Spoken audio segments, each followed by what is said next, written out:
ఓం శుభంకర్యే నమః. నిఖిల శ్రేయోదాయని సర్వకార్య సిద్ధిప్రద పరబ్రహ్మస్వరూపిణి శుభంకరీ నమోస్తుతే.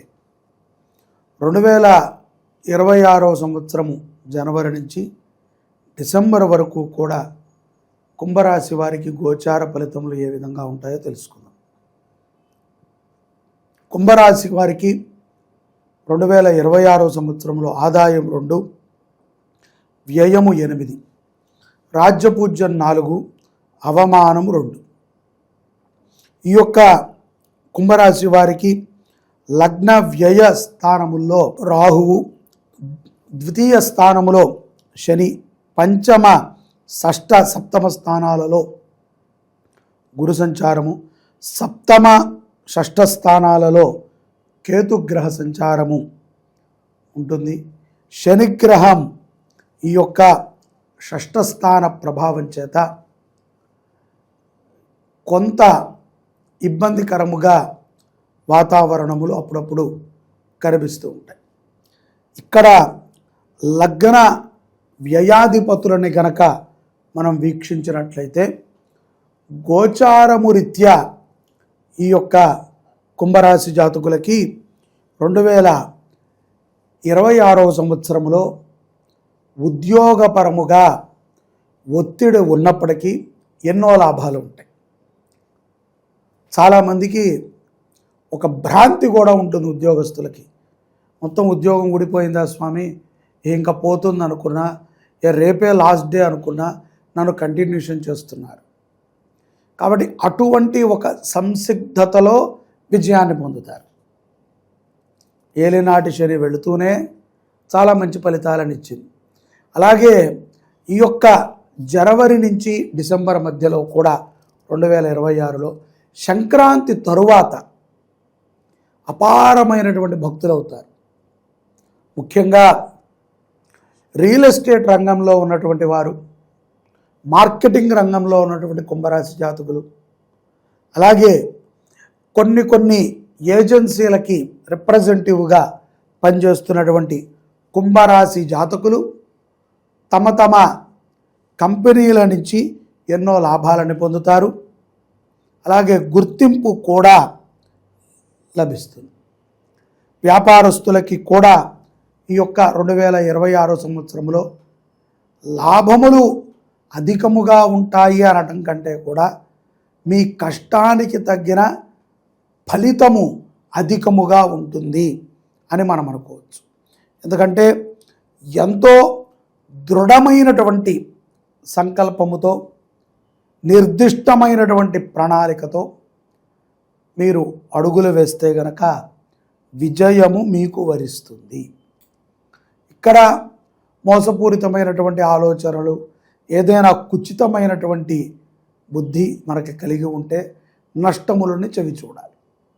అలాగే దూరముగా మీ వ్యాపార సంస్థని అభివృద్ధి చేసేటువంటి అవకాశాలు తరచూ ఈ 2026 సంవత్సరంలో మీకు తాహసపడుతూ ఉంటాయి.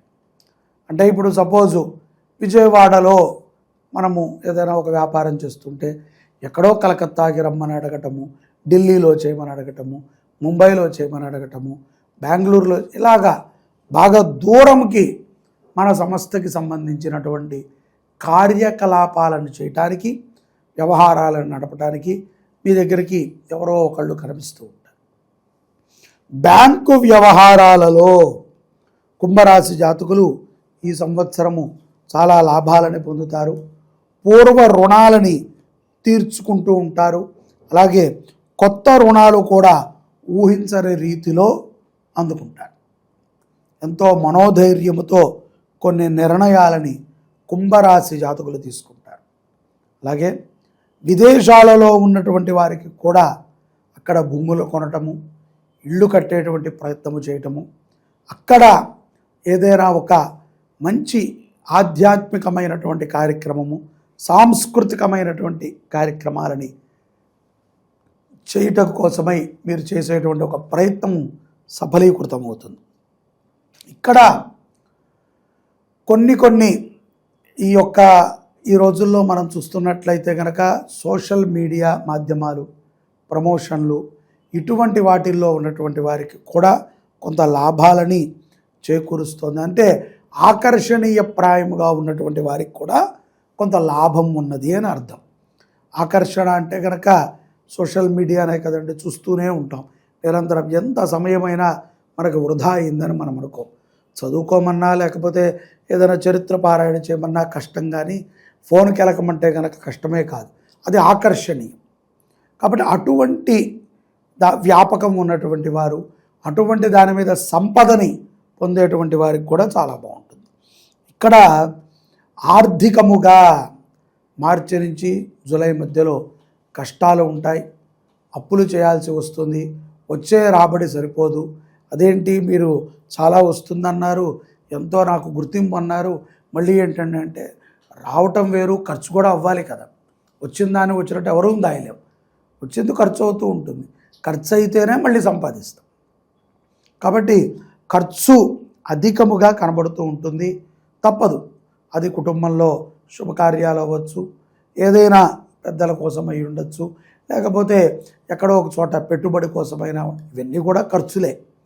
ఏదో ప్రయాణం కోసం అయి ఉండొచ్చు, లేదా హాలిడే ట్రిప్పులకు అయి ఉండొచ్చు, పిల్లల చదువులు, ఇవన్నీ కూడా ఖర్చులకు సంబంధించినటువంటి లైన్లోనే ఉంటాయి. కాబట్టి ధనం మూలమిదం జగత్ అన్నారు కదా, ప్రతిదానికి ధనమే. అలాగే భగవత్ చింతన ఎక్కువ కలిగి ఉంటారు. అలాగే దేశభక్తిని కూడా ప్రదర్శిస్తూ ఉంటారు. కొంతమంది ముసుగు వేసుకుని తిరిగేటువంటి వారిని కూడా మీరు పసిగడతారు.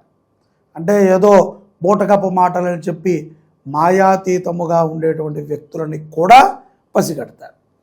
ఆధ్యాత్మికమైనటువంటి చింతనలో కూడా ముందుంటారు.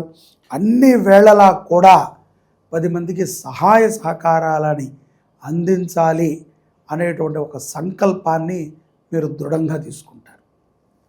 మీతో పాటుగా మీ కుటుంబ సభ్యులను కూడా మోటివేషన్ చేయటాన్ని మనం ఈ 2026లో చూడవచ్చు. ఇక్కడ శరీరములో కూడా చిన్నపాటి రోగము చాలా పెద్ద ఇబ్బందిని పెట్టేస్తూ ఉంటుంది. ఒక్కొక్కసారి చెవులో గువ్వంటున్నా సరే రోజంతా పనిచేయబుద్ధి కాదు. అలా అని చెప్పి బద్ధకమని కాదు, ఏదో తెలియనటువంటి ఒక మగత, మాయ వెంటాడుతూ ఉంటుంది. ఇది అనారోగ్య సమస్య కాదు, కొంత శరీర బద్ధకం, ఏదో అలసట.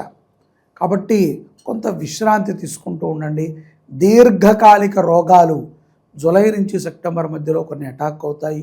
వాటికి మెడిసిన్ ఇంకా తప్పదు. వయసు పెరిగిన తర్వాత 40కి చత్వారం వచ్చినట్టుగా 50కి షుగరు బీపీలు వచ్చినట్టుగా ఇవన్నీ అటాక్ అవుతూ ఉంటాయి.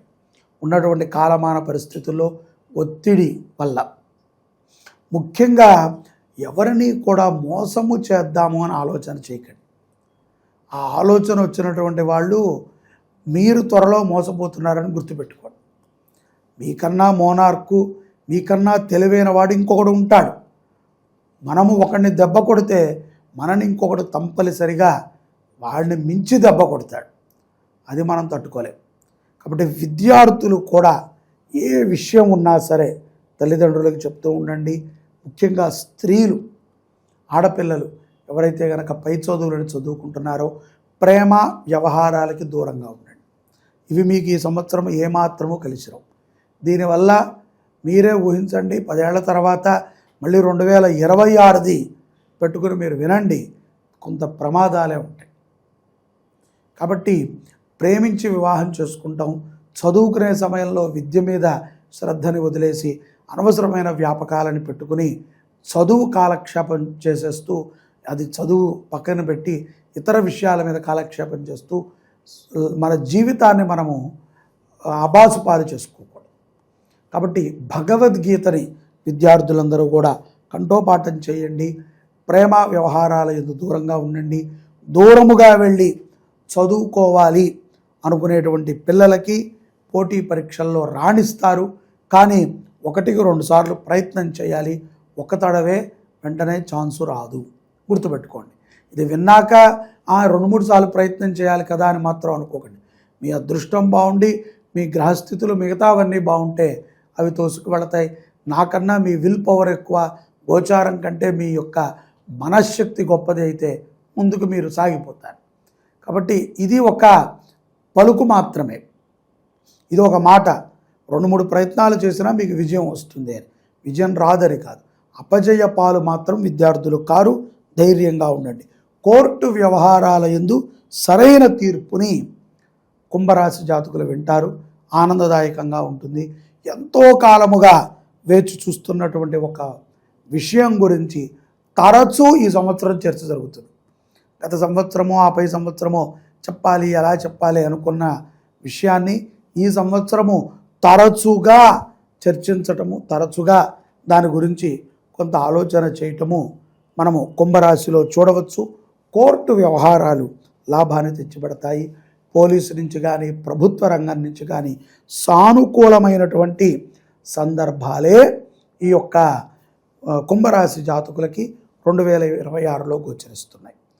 ధనము నిలవాలన్నా, ఆరోగ్యము గట్టిగా ఉండాలన్నా ఈ సంవత్సరము మీరు అనుకున్నటువంటి ప్రతి పని, ఏవేవో అనుకుని ఉంటాం, ఇల్లు కట్టుకోవాలి, ఇంట్లో కొన్ని సమకూర్చుకోవాలి, కారు కొనుక్కోవాలి, పిల్లలపై చదువులు చదువుకోవాలి, పెళ్ళిళ్ళు చేయాలి, వాళ్ళకి సరైనటువంటి బాధ్యతలని అప్పగించాలి.